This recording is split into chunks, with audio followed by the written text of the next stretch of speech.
సాయంత్రం అయిందంటే స్కూల్ నుంచి రాగానే ఆర్డర్ల మీద ఆర్డర్లు వస్తాయి. నాకు ఒక షెఫ్ని చేసేస్తారు నన్ను.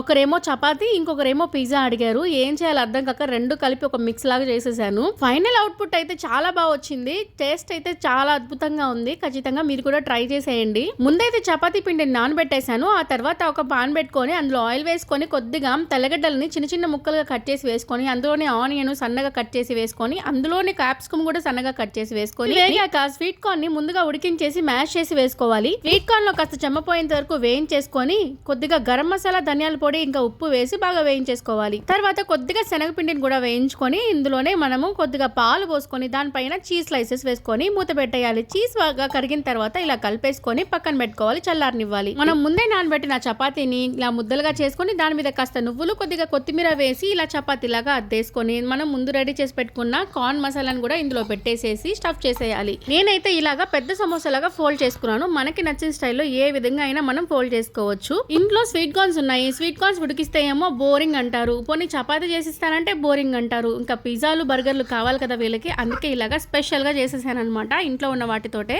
కాకపోతే కొంత ఓపిక, అలాగే చేయాలని ఇంట్రెస్ట్ ఉండాలి. అయితే అద్భుతాలు చేసేయచ్చు మన చేతుల్లో.